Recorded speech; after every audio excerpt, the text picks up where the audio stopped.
Tom Steyer, 15%, catching up on Bernie Sanders in the early primary states. Very cool.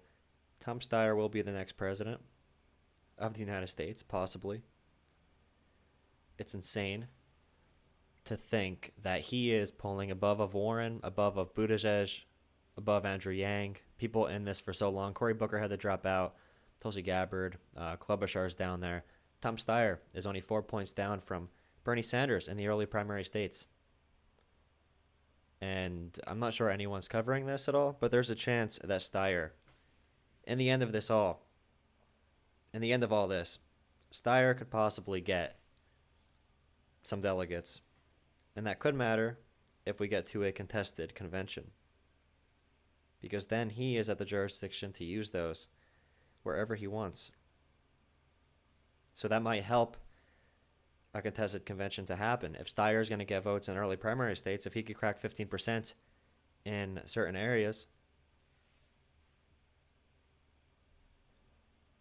and then if you look at the Super Tuesday voters, Michael Bloomberg is fourth at 9%. So the billionaire spending money is completely working. Because if you're in top four after being a late entry to the race, you're only in here 3 weeks, and you're fourth overall. It's crazy. And on Tom Steyer's side, it's clear that if you have enough money to advertise to enough people, people are majorly apolitical. So if you could put your face in front of them enough, they are going to consider voting for you. So Tom Steyer, I mean, can you say he's a front runner now? They say Buttigieg is a front runner because he is good in Iowa, but only Iowa. Then you look at Tom Steyer. I mean, I guess he's a front runner. He is top 3. But of course, in the national race, he's only at 4%. But the way that the primary is designed for certain states to go first and some states to go later, it doesn't matter if he's at 4%. He could wait to advertise in every state. Focus on Iowa. Focus on Nevada. I'd rather Steyer than Bloomberg if I had to pick.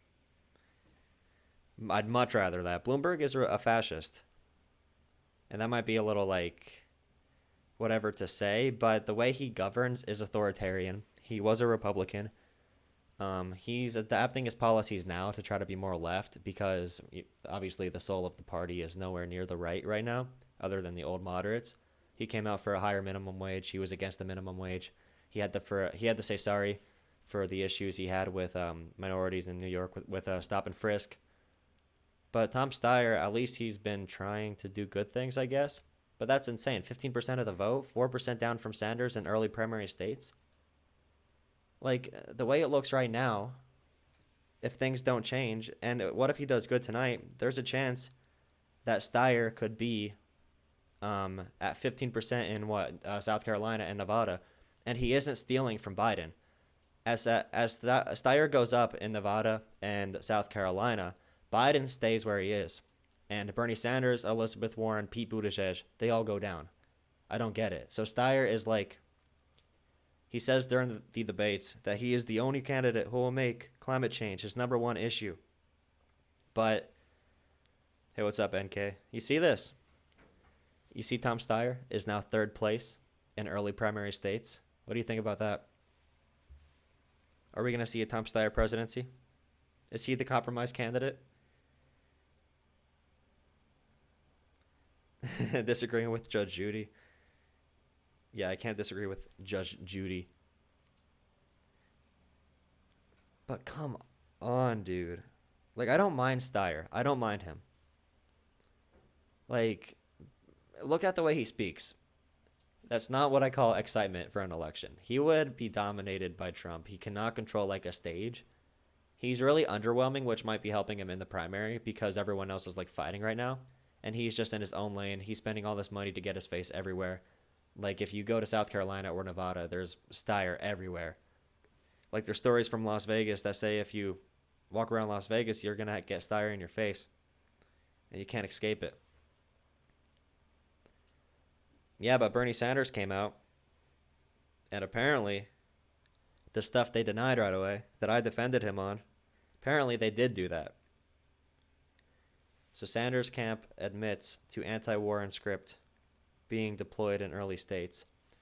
Now, I don't care if it was personally, but I do care about the optics of saying that you didn't do that and then admitting later that you did put that script out against Warren. Although, like I said before, the attack on Warren wasn't really an attack. They say about her electability concerns. Warren supporters are told to say that Bernie's unrealistic and he will never be able to get anything done.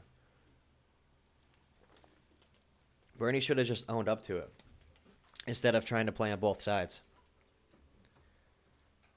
Because now he's coming out and makes him look dumb, makes him look like a liar. And now when they take this and they try to find an equivalent in this to, they'll equate his honesty here to the other thing about the gender, about the woman president thing, then in the public, it doesn't look too good. I don't know if they'll ask a question about this tonight or if it's going to be like the overall feud, but they're definitely going to ask about it. Because CNN, they're number one. Any link to an official admission? Let's see what they say here. The campaign pulled back the script. The script mostly focuses on Sanders' ability to beat President Trump in a general election, but one page included attacks on the electability of Warren, as well as Joe Biden and Pete Buttigieg. The language was pulled because it was sloppily worded, a Sanders official said, confirming that the script was an official campaign document. The script touted Sanders' electability because the campaign concluded that undecided voters attach a lot of importance to beating Donald Trump. It included responses to potential concerns about Sanders, such as him being too far to the left or having support that was too white. There's nothing wrong with doing that, because they smear Bernie as this like candidate who has all white male supporters, which is far from the truth.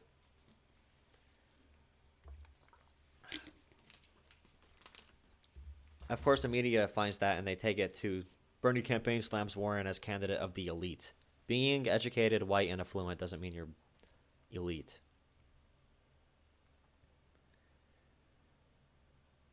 And this is a completely correct point. People who support her are highly educated, they're more affluent, and they're going to vote against Trump no matter what.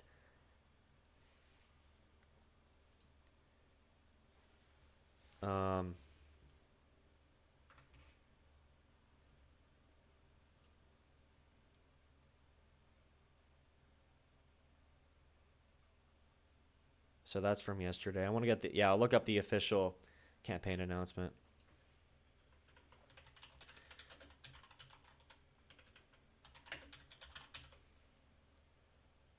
Y'all, all I see so far is Politico.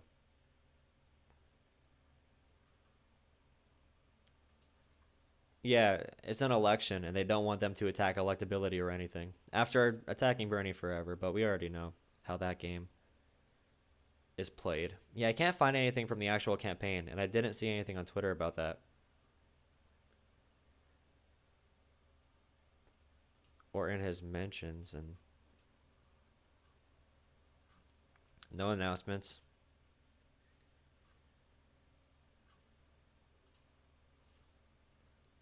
And this is good. I'd like to tell you all about the origins of the Bernie Sanders as a woman problem narrative. He ran against Hillary Clinton for policy reasons, and Clinton had a character assassin named David Brock on her team. That's it. End of story. Yeah, I agree. If the Politico article is the only reference,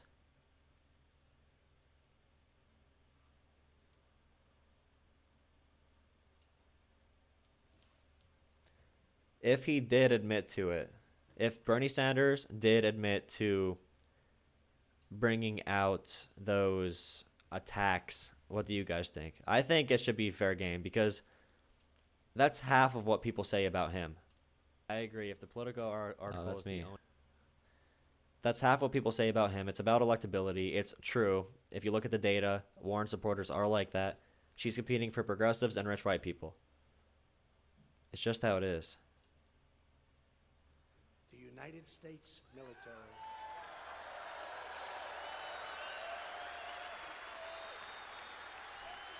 And we also got rid of remnants of ISIS.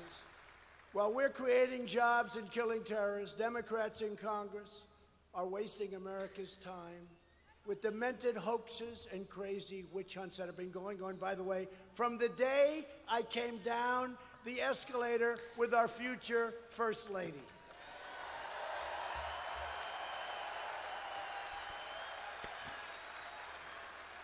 Somebody said to me recently, President was a friend of mine, used to always call me Donald. Hey, Donald, how you doing? Let's go have dinner. Okay, good. Now he calls me president. I told you this before. I was expecting They always call me president. something to come out eventually because Bernie Sanders is way too soft with these people. What's going on? How's it all going? You're doing such a great job. I said, do me a favor, call me Donald. I can't. Now, when they So this say, is where you can know what watch that it on means, right? CNN's site. That means respect. This is something right here, actually. So, Democrats love identity politics. So I'm pretty sure, I haven't watched this video yet, but it says CNN host, people are asking, what's wrong with this picture? Looking at live pictures of the debate stage in Iowa, where 6 Democratic candidates will face off tonight, the final debate before the Iowa caucuses. The Democratic field was the most diverse in history, but tonight there will be no candidates of color on that stage. Joining us now is Tom Perez, the chairman of the Democratic National Committee. Mr. Chairman, let's put up that picture once again. The 6 candidates will be on that stage.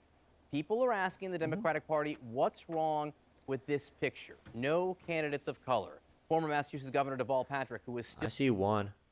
still running, he writes, surely the leadership of the Democratic Party must now see that the criteria chosen have not served to demonstrate to Democratic voters or the nation the breadth and depth. Isn't it funny how all of the candidates of color that are polling at 1%, they're the ones that are so mad about this?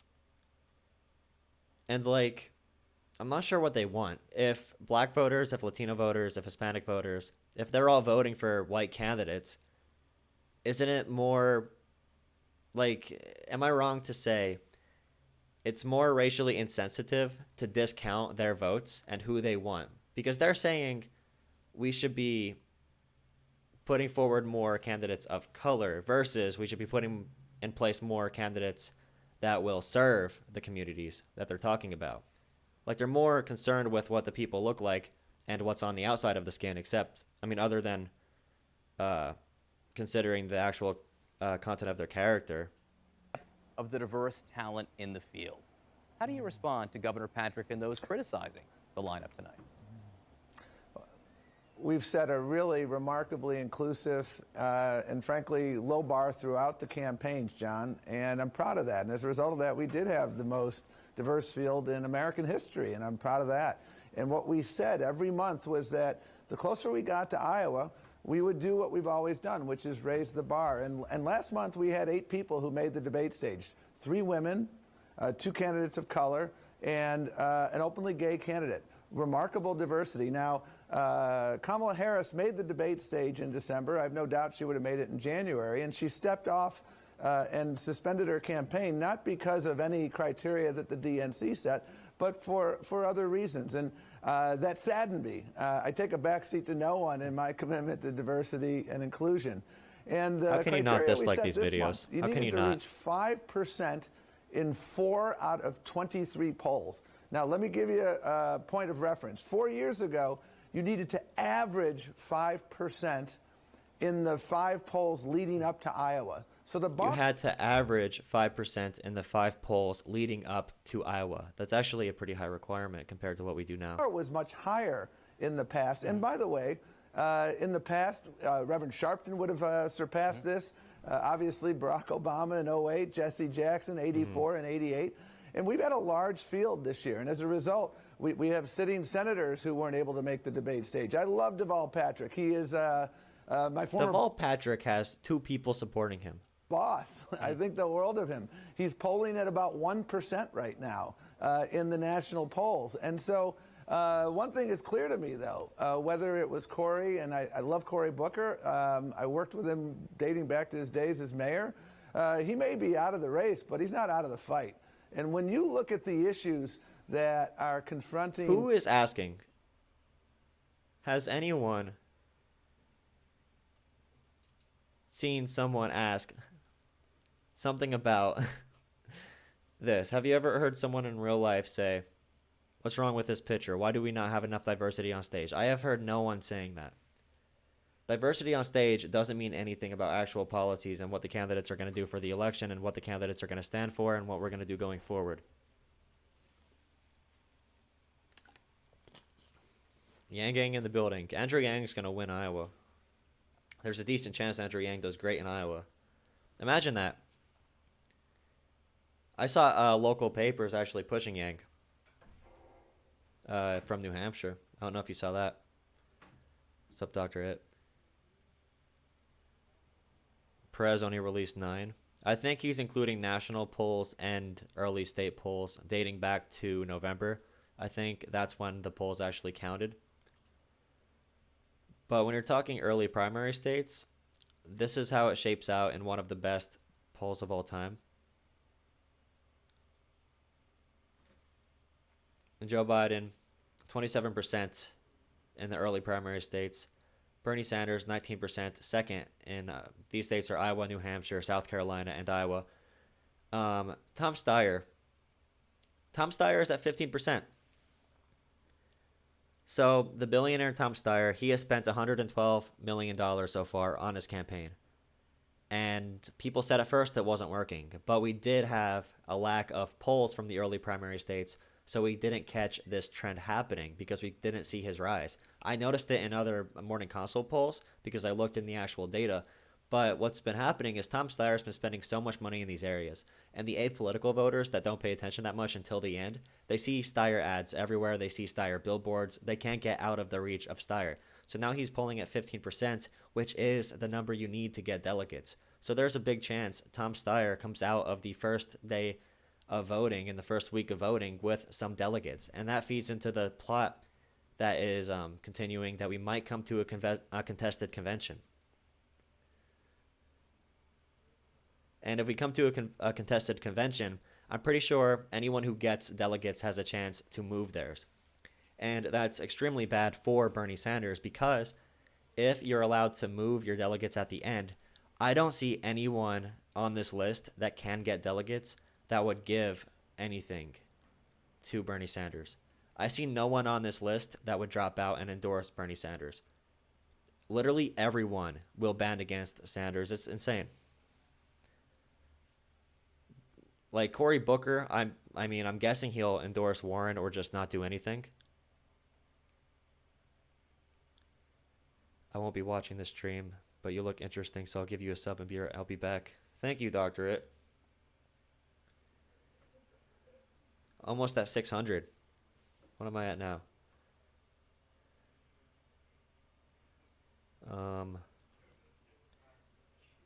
Yeah, 595. 5 more subs till 600. Tom Steyer. But the overall Democratic primary race in the national stage, Joe Biden's first place at 29%. Bernie Sanders is second place at 23, 6 points down. Warren is a distant third from Sanders, 9 points down at 14%, which is why I think she started all of this controversy, because she's desperate and her campaign's about to metaphorically die, or essentially die, whatever. Bloomberg, nationally, 8%, which is huge. He spent $150 million so far. He's prepared to spend up to $1 billion of his own money. Pete Buttigieg drops to a fourth place tie with Bloomberg. Andrew Yang got up at 5%, which is bad for Sanders because Andrew Yang is picking off Bernie Sanders voters. The average Andrew Yang voter is either a former Bernie Sanders supporter or someone from outside the process that was a conservative or was not a Democrat before that he pulled in. But I think he is actually, other than that, starting to get some appeal on the ground in Iowa. There's a lot of evidence relating towards that. Amy Klobuchar, she has a chance to crack like 6% in Iowa. She's out of this thing, though. And Cory Booker, 2%. And then if you look at their section for the Super Tuesday voters, so Democratic nationally, this is how it goes out. And early primary state voters, you see Tom Steyer jump up. Tom Steyer has a chance to be, I don't know, to steal delegates. Super Tuesday, though, when you go to Super Tuesday, which is when most of the delegates are being distributed, this is where Bernie Sanders in particular has a chance to really make a difference in the race with California and Texas. So Joe Biden, 28%. Bernie's down only 5 points here.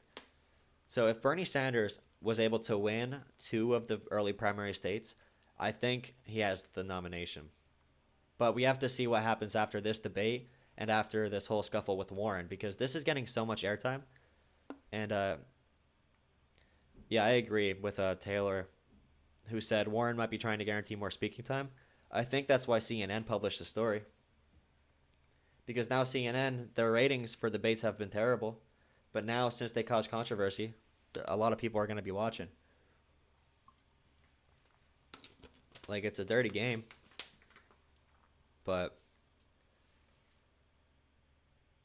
you think Corey's going to endorse Bernie? I don't know. It just seems like what's happening right now that wouldn't happen. Biden, his second place, or his supporters' second choices, Bernie Sanders. So 30% of Biden voters pick Bernie Sanders as their second choice. 20% pick Warren. 14% pick Bloomberg, which is interesting. That's because they're competing for the poor white vote, the working class vote. Sanders supporters, 33% go to Warren. 27% go to Biden. So that might be her strategic move that she's playing, because only 20% of Biden supporters go to her. Warren supporters, 34% go to Bernie Sanders for their second choice. 23% Biden, 12% Buttigieg. Buttigieg, Biden, Warren, Sanders, who cares? Bloomberg, Joe Biden. I mean, that's pretty expected. Favorability numbers, by far, Bernie Sanders is the most favorable candidate in the race. By far. A 76% favorability rating is actually insane.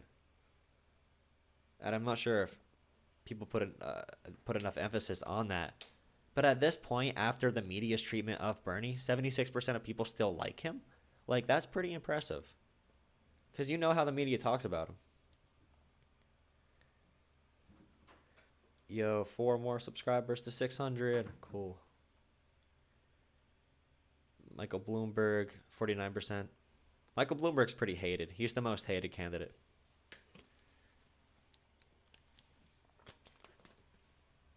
John Delaney is going to win the whole thing. Gabbard's the most hated candidate at 27% because Hillary Clinton decided to call her a Russian agent. Hypothetical general election matchups. Joe Biden, 46%, 5 points up from Trump. Bernie Sanders is 4 points up. I think it's pretty clear that Pete Buttigieg and Warren are pretty unelectable by whatever standard you want to use. Bloomberg, I don't think he would even win. I actually guarantee Bloomberg wouldn't win against Trump. You need someone who excited people, getting them out to vote. But this is a good poll. Our latest results feature 41,000 surveys. So that's usually what you'll look for. Of president. And you know what? We're going to keep it that way. We're going to keep it that way. We're going to keep it that way. This guy's smart, having a rally at the same time as the debate. But that's why this November, we're going back and we're going to win the House. The Republicans are going to win the House. He excites people. The Democrats need somebody exciting that's going to come out and carry a movement. But they're not going to let that person win. It's just how it is. They would rather anyone in this field win other than Sanders. I mean, Tom Steyer, I bet they would let him win even. Any of these guys. Andrew Yang. I think Andrew Yang is playing spoiler to Bernie. But that's whatever. And then the story came out about Bernie, in which Politico reported that allegedly Sanders' camp admits anti-Warren script was deployed in early states, But in reality, the script was a compilation of things for supporters to say, and there's a small section that gives people an idea of what to say when people support different candidates, how to dissuade them from their candidate to Bernie. So it wasn't a big deal, but they tried making it seem like something big. It's a bunch of malarkey, as Joe Biden would say. Sanders initially attributed the talking points to rogue staffers. I mean, there's a great chance that Bernie knew nothing about this, or knew very little about this. He could have known that they're sending out packets for supporters to use, but there's actually a good chance that he is, running a $90 million operation. That's how much money they raised. And there's a chance that it's big, complicated, and he's not worried about the campaign operations. I guess you could blame the campaign manager, but Bernie should not get any blame for this. I wonder how they're going to frame the question tonight, though. Because CNN started this whole story. They wanted this to be big. They wanted it to be news. And they want to use it tonight to try to drive them together. Probably just for ratings, for advertising money. Because in our country, debates are used for that reason. The question will probably be, Bernie Sanders, in the past you have had issues with women, and you have been very sexist. How do you respond? And Bernie's going to be like, I don't know. He's going to try to avoid the question when he should say how he fought for women's rights his whole career. It's going to be unfortunate. Whatever happens. I hope it's going to be better than I expect, but yeah, so the talking points were unapproved. Or were they approved?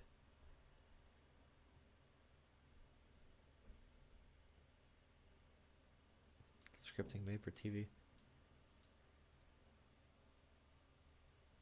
He allows people to be dumb Americans. Americans like to be dumb.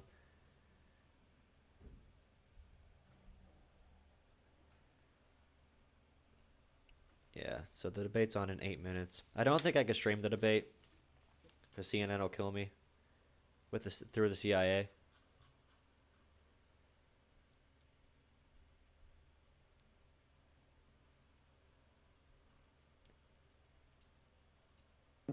Communities of color, and you look at who's been fighting for you.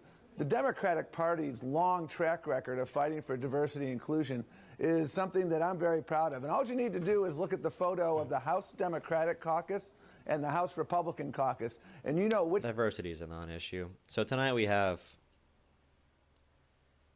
our boys getting ready. I'll get my tier list ready for after the debate. I'll fill out a tier list. I'll go live and fill out who I think did the best on here. If anyone in here who is not subscribed, please consider doing so. I'm trying to get to 600. That number will look really nice. But Democratic candidates.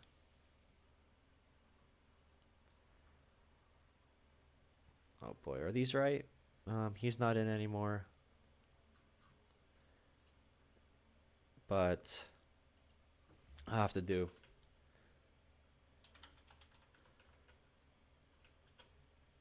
Not participating. I could just leave them down there, actually. Let's see. How can I get these guys out of here that I don't want?